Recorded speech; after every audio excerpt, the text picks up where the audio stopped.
Hi, I'm Valentin Sandoval. I'm co-author and filmmaker and partner of Don Shapiro. Don. And I am Don Shapiro, CEO of Power at the Pass. And we are in the middle of our great book that people love immediately. All we have to Awesome. do is look at the cover. Yeah, I have the book right here. It's an amazing book, Don. I want to say that this is a really great book. I love it. Good I love timing. reading it. Very good timing. So Don, I want to ask you a couple questions. You're a very inspiring man. You've done a lot of things here, not just locally, but across America as well. And I've been reading a couple of your backstories, how you got started within the military and how you went on to go study in New York and, produce a gin company, Power at the Pass as well. I kind of just want to ask you, going through that whole process, or if you could just talk to us about, how you got started and how you got to the point where you're at right now. I got started by having the right parents. Ira, Shapiro, and Sylvia, they're two of the most amazing people that I've ever met in my life. That's the greatest part of my whole life, having parents like Sylvia and Ira. They were totally people persons, loved people. They loved Ira and Sylvia, and their communications with everybody was second to none. No one higher, no one lower, loved people of every color. They were just very loving people. Exactly. So I read when you first graduated high school, you went into the military. I went to DeWitt Clinton High School, and the war was going very, very strong. Roosevelt was president, and both of my parents and myself were in favor of me joining the Navy, which I did. 17, I looked like 14. And when I joined up, I weighed 130 pounds. I was 165 in 6 weeks with military training with the Navy and the Marines, which was the greatest training, the greatest character building of all. However, it was not great for everybody. It was perfect for me. Yeah. I was bigger and stronger and more confident. But a lot of them cracked up. They couldn't handle the physical pressure. I loved it because it was so easy, so much easier than I thought it might be. And the mental pressure, they try to be strong on discipline. Didn't hurt me. I loved it. Another challenge. I looked at everything in life from 17 on as a challenge. And they're going on to this very day. And one of the greatest challenges I've had, Val and I, coming through with a great book, it was almost impossible. I mean, this book is it's an amazing book. And so let's go ahead and let's jump into the book. Valentin, I know you're the author of this book. What was the most, I guess, challenging parts about you being the author of this book and how you brought this book to life? The most challenging part was being at the right place at the right time, really. Don and I and just right now we were, having a meeting with our friend and colleague, Jesus Moreno of Limelight, builders, and they're both military men, and they were emphasizing the role that luck plays in things, right? It's that intangible. I mean, we can control things, right? You can control your thoughts, your what you do, your habits. There's certain things you can't control, and like Don says, that first thing, it was having the right parents. And there's a chapter in the book that actually talks about that: choose the right parents. You can't choose the right parents, obviously, right? But that I think that has a lot to say with mindset, and the hardest thing was was me wanting to leave town because I didn't want to work in television anymore. I didn't want to go back to TV stations where I had worked previously. Yeah. I wanted to make movies. I wanted to tell stories.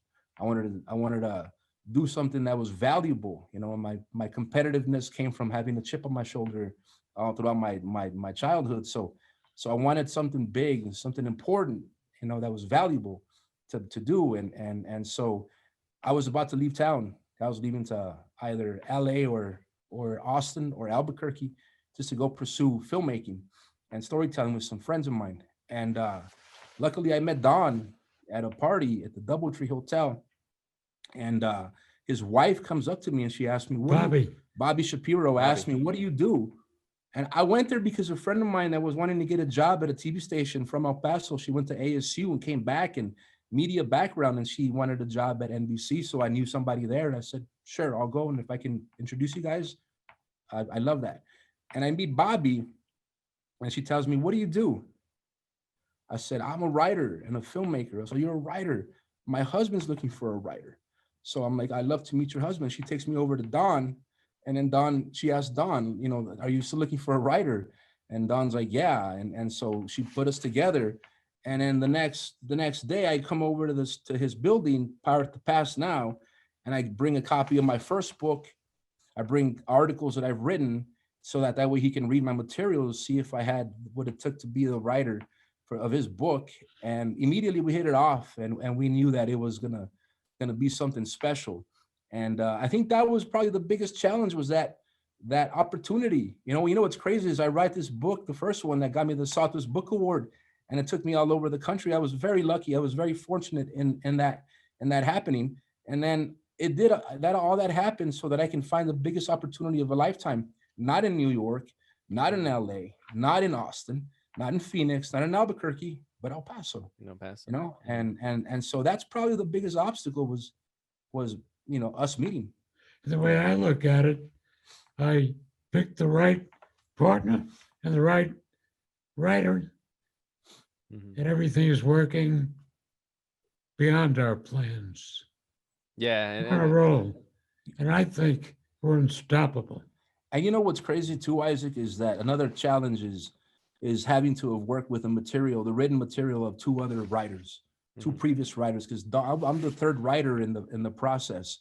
Don hired two guys, one from a Harvard grad and the other worked in Beverly Hills. Don's background, his family background, is very involved in the industry. His younger brother, George Shapiro, is the agent and helped and produced Jerry Seinfeld. Aside from other acts, he produced Andy Kaufman. He was his agent. Gomer Pyle, he was his agent.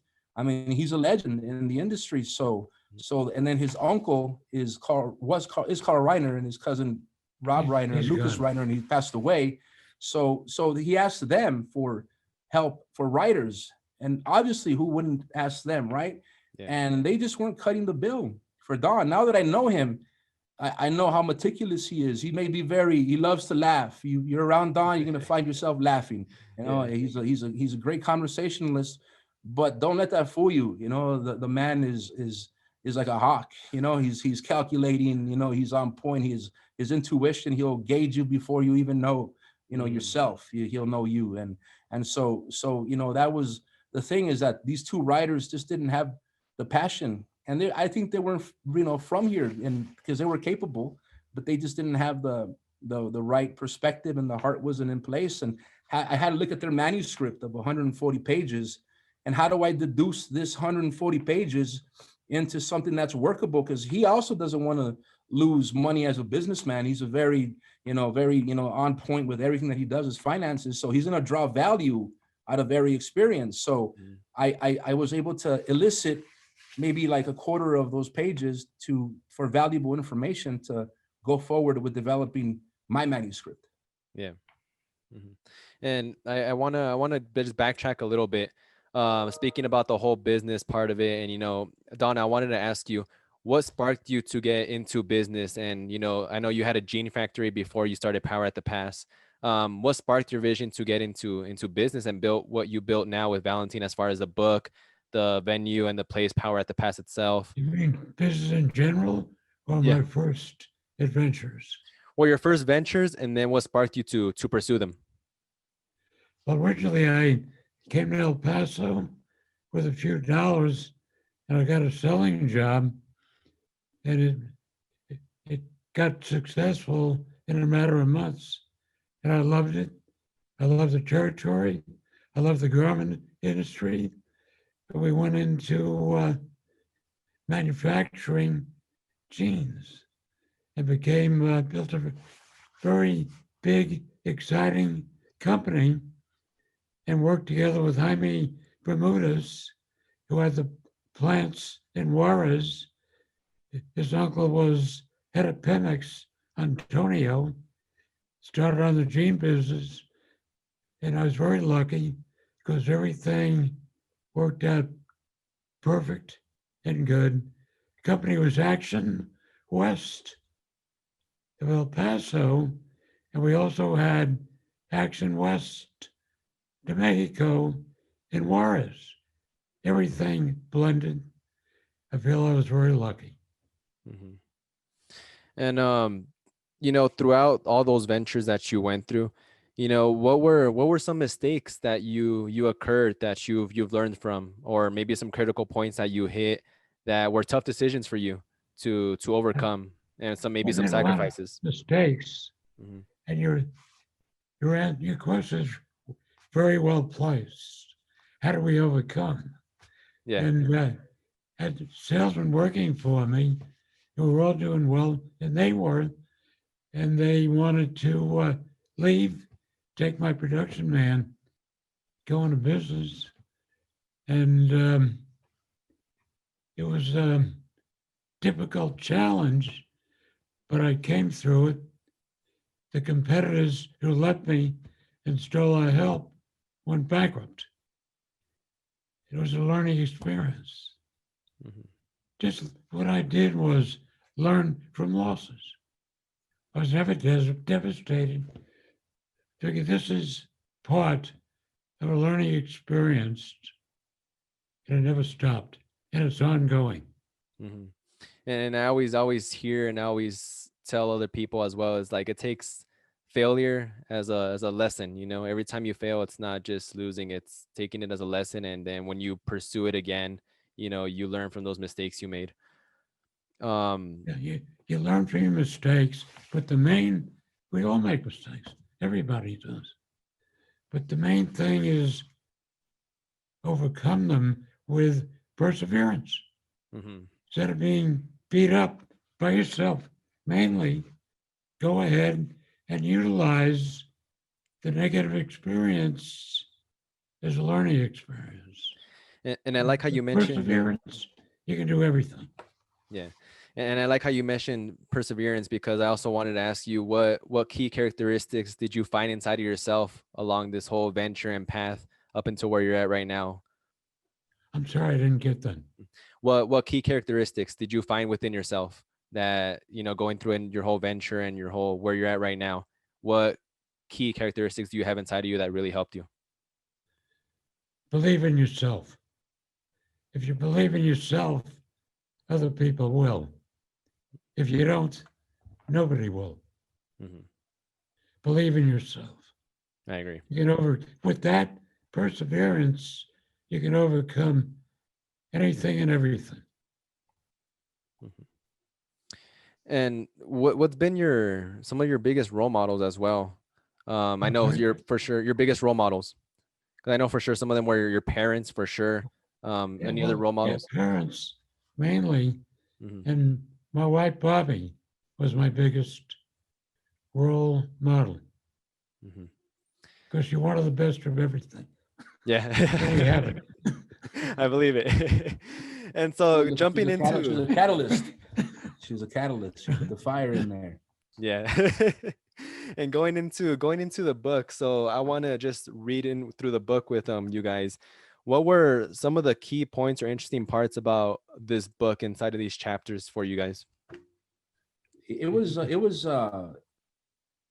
interviewing, the True. people again, The 'cause, powerful people. yeah, I mean, we did we conducted 22 interviews with some of the region's most important players, And that was one of the things that I tell Don, is that if we're going to go ahead and start, this writing process, I'm going to be your author, and we're going to interview these people. Why don't we do a documentary out of this? Why don't we use my camera? I'm a filmmaker, and I just interview these people as well. I had a friend of mine, Farshid Faroknia, who's from here, but now he's in Austin. He was one of my first DPs that was helping me produce the interviews. And that was one of the things that you get with Don, is that you record some of the region's major players in politics and business and education. I got to interview Jaime Bermudez, There's an who was open door everywhere. yeah, and Jaime Bermudez was 94 years old at the time. He's the one that really recruited Don into becoming a entrepreneur, in that he searched him out, him and his uncle Antonio Bermudez, who was the head of Pemex. And back then they were dealing with tremendous budgets and talking about tens of millions, if not even billions in some cases. And they were instrumental in creating the twin plant industry, which became the maquilas in the late 60s, 65, 67, around that time, after the Bracero program. So they came to Don and they asked him if he was interested in working with them, as to expand their operations in Juarez. And Don decided to do that, but in El Paso on his own, and to start And Juarez, and then to start his own patent empire. And it was it was perfect timing. In that time, El Paso and Juarez became the patent manufacturing mecca of the world. You're talking about a multi-billion-dollar industry.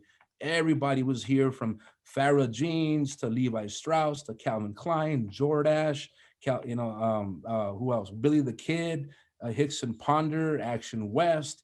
And, you're talking about over 100,000 jobs created as a result of that. It was a multi-billion-dollar industry, the most that the region's ever seen. Right here in El Paso. $2 million. I mean, it's really an international story. Is when I think about it, Isaac, it's like the context is that, oftentimes, in some cases, El Pasoans think that we're, the biggest small town in the country, and, we're not really this international city, but that couldn't be the furthest from the truth.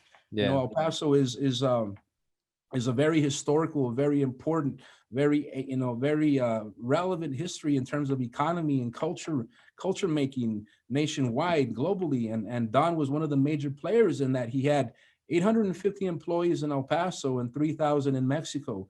And you're talking about Puebla, Chihuahua, and he had to go down into Mexico City, not really knowing Spanish, and go and lobby with politicians down there. I mean, he was a total James Bond character, He had to fight for he had to go fight for quotas, and I mean, it was like the stuff that movies are made of, and you're like, oh well, wait a minute, we are making a movie.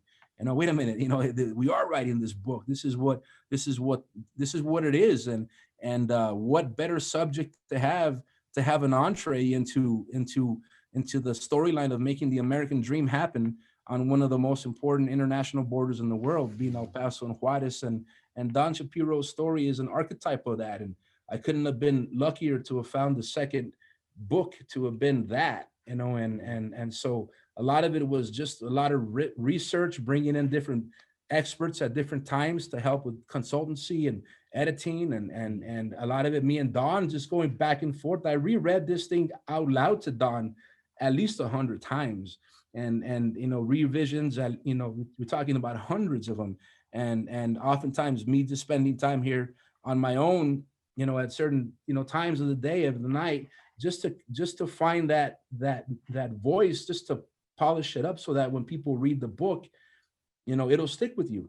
It'll be imprinted into the brain, into the mind, the way some of classic literature that stays with you for the rest of your life will stay with you. Mm-hmm. So I mean, that was part of the challenge, was how to transpose Don Shapiro's spirit into this book here. And one uniqueness, I mean, all the whole story is very inspiring. I mean, I love how you're making your mark in the history, especially here in El Paso. So the two questions that I kind of wanted to piece together was, why El Paso? Why was El Paso so special to you? And what is the uniqueness that you see in the El Paso and Juarez people that you just don't see anywhere else, like in New York or different places that you've traveled to? Well, there's multiple things. And my arrival in El Paso, I love the blue skies, I've loved every minute living here. And from our home, I see what I feel are the most beautiful sunsets in the world. That was part of the area and the terrain that I loved immediately. And I love the people. And Bobby and I share that. Where we are, where we're living, the people of El Paso, they welcomed us immediately as new people in town. Bobby from Brooklyn, myself from the Bronx. Everything was positive. I've seen no negatives. I Mhm. love it here. You know, El Paso, I always tell people El And Paso's the that family, and my kids, and Mhm. my grandkids. They're all here. Yeah. And I always tell people it's like the El Paso community is very, very humble too, very, very community oriented as far as coming together and, you know, allowing type of these things to happen that you wouldn't be able to make anywhere else in any other city because it's so one, it's so competitive. One, everybody's on their own focus. Here in El Paso, it's all about helping each other grow and, you know, being there for each other and loving one another. And that's what I really love. Going into the book, what's one chapter out of the many that you guys would really put an emphasis on for people to really take the most out of it? You mean which one would might be the most important? Yes. Mhm. I'd like to share that with you. Would it be Sylvia? Would whatever you think? I'd like No, you to no, answer well, that. it's hard for me to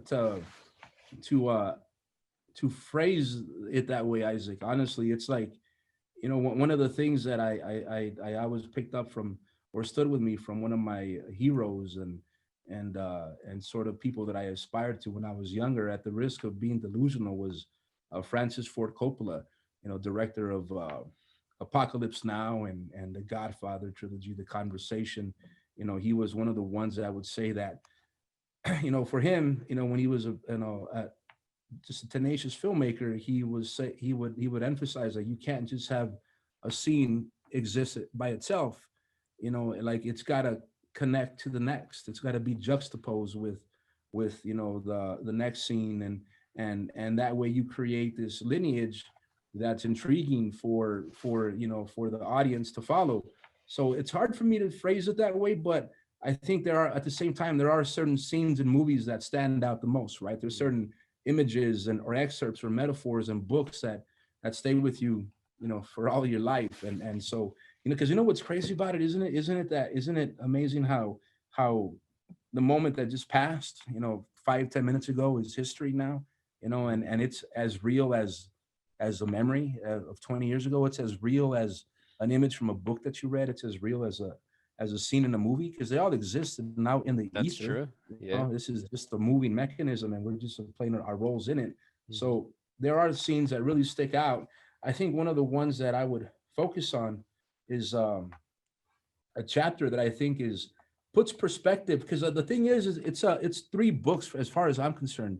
It's a book about how to run a business, how to build a business, it's a how-to book. It's a self-help, and in a day and age where you have gurus like Gary Vee and Tony Robbins and all these people, I think having the story of someone like Don Shapiro, is very necessary, because he's 93 years old, and he's almost a centurion, and he's a highly functional one, a very active person that's still running 3-4 companies, and writing books with us, and here on a podcast with El Paso Creatives, and with Jesus over here. I mean, he's still in the heat of it and having the time of his life. So for me, that's really the story of the ages, of how not to be cynical, how not to fall victim to your own psychological patterns, right? So but I think one of the ones that is great is that it's also a biography. It's a historical romantic tale on El Paso and far west Texas.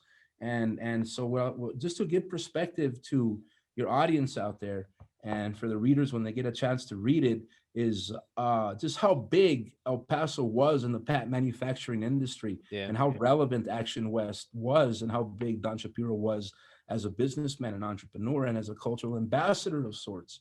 So I would probably say chapter 13 is the action in Western wear. And you see a big picture of Don, here, in a suit in the cover Bob In magazine, and next to him over here is an image of Jaime Bermudez, right behind that. You know, Jaime Bermudez again was a mayor 3 times, right? 4 times, four times of Juarez, and you know, just a brilliant, you know, Juarense, humanitarian, entrepreneur. You know, he had a lot of things going on. So I'll read that chapter. Mm-hmm. Okay, it goes. The action occurs in the West. I left the East intuitively because I knew I'd find greater opportunity in the West. Naturally, Action West was the perfect name for the gene company that would become known worldwide and would have a positive impact on the lives of thousands of people throughout the Southwest, Mexico, and eventually the world. On this occasion, I was on a plane to Dallas sitting next to a gentleman who was a member of the House of Lords, which is the main part of the Parliament of Great Britain. I let him know that Bobby and I were planning a trip to Paris. He said, "Can I recommend a hotel?" I replied, "What hotel do you have in mind?" "The George V is my favorite in Paris," he went on to say. "Would you allow me to make a reservation for you? They know me very well." My answer was yes. Soon thereafter, Bobby and I booked a trip on the world famous Concorde in 1989. It was an opportunity of a lifetime that we were not going to miss out on. Bobby and I loved everything about the experience. It had a 5-star French restaurant on board. Bobby particularly loved the design of the menu. It seated approximately 48 people. We arrived in Paris at around midnight. George V Hotel personnel picked us up from the airport in a beautiful Mercedes limousine. Upon arrival at the hotel, the lobby looked very enticing. We anticipated we'd be taken up to a beautiful suite. We walked into the room and I looked over at Bobby. Her expression said it all. The color scheme is horrible. It doesn't match. Then she added, then she asked me what I thought.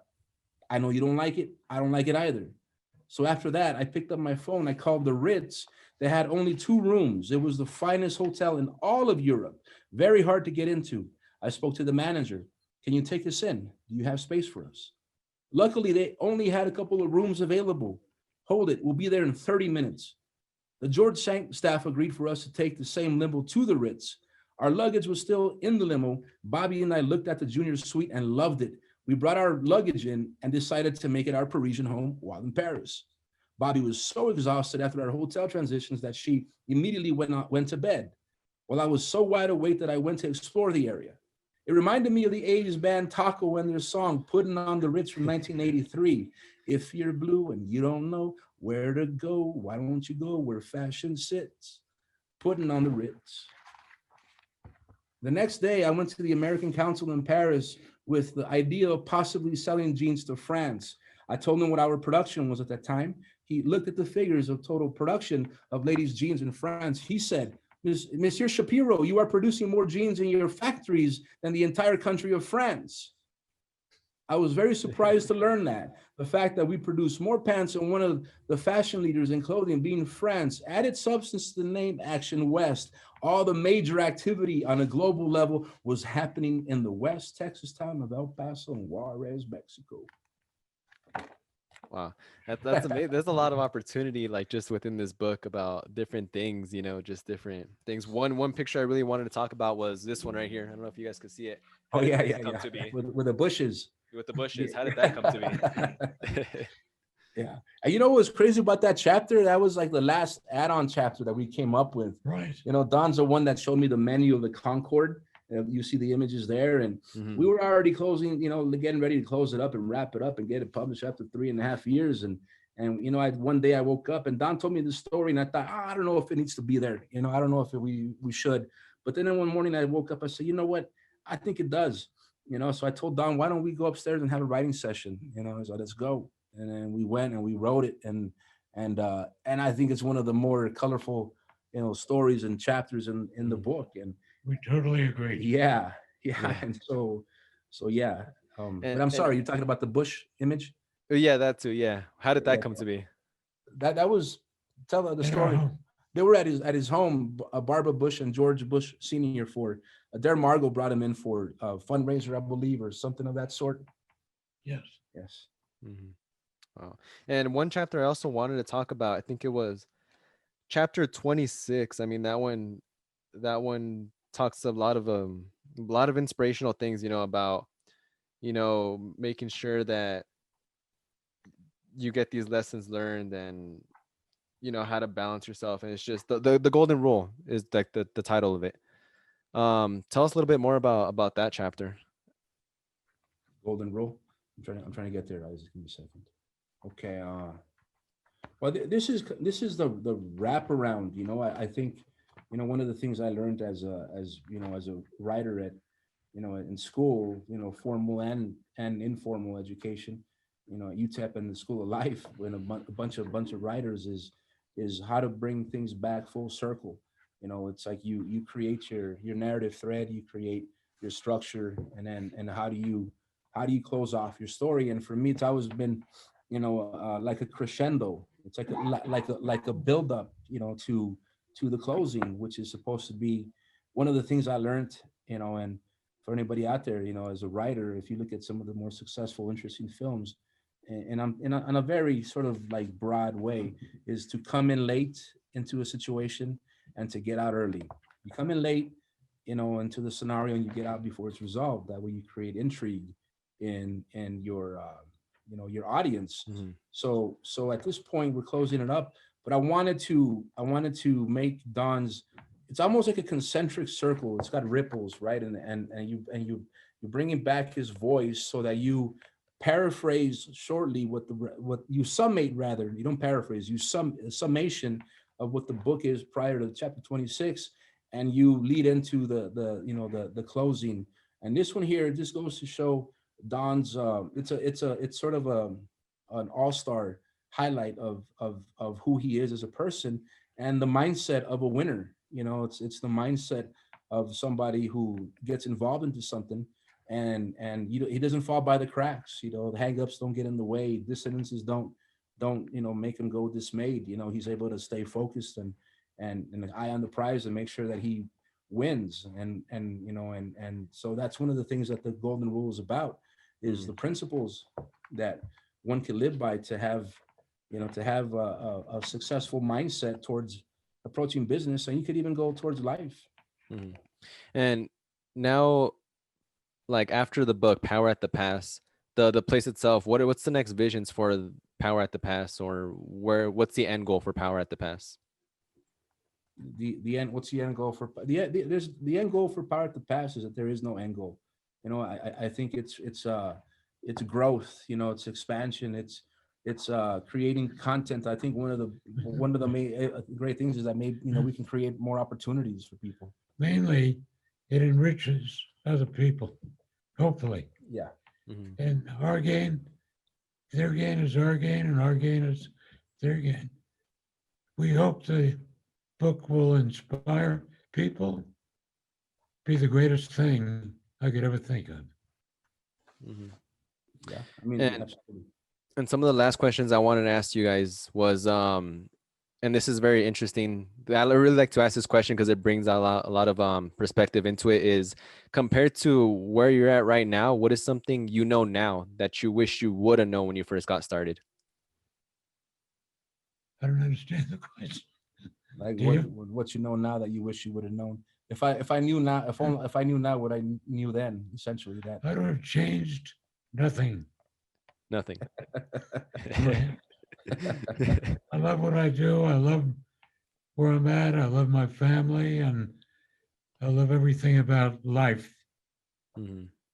Yeah, and I'll have to kind of go with that too, Isaac, in terms of looking back and saying, if I only knew then. I would think like that if I had to write about that. But you don't have to. Yeah, if I had to write like a scenario or a script, then I would think about that. Mm-hmm. But for me to think about, because it almost, one of the things is that I learned from Don is don't get caught up in the should have phase. I should have done that. Oh man, I would, if only would have, should have, could have. Yeah. Or like, man, they can create distractions in your brain. That's the last thing you need. Your brain needs is more distractions, because they're everywhere. So yeah, I'd probably resonate with Don on that, and just say that if anything, just praise the moment even more so, than in the past. Really just be more involved, even more passionately than I was, even if I was passionately involved. just be more involved than yesterday.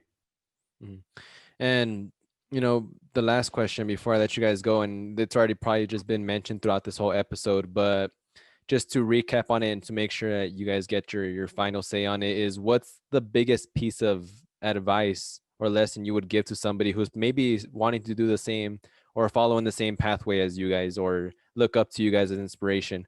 What piece of advice would you guys give them yourself personally? Could you clarify that question? Well, what piece of advice would you give somebody advice kind of would I following give in the to same others? similar pathway?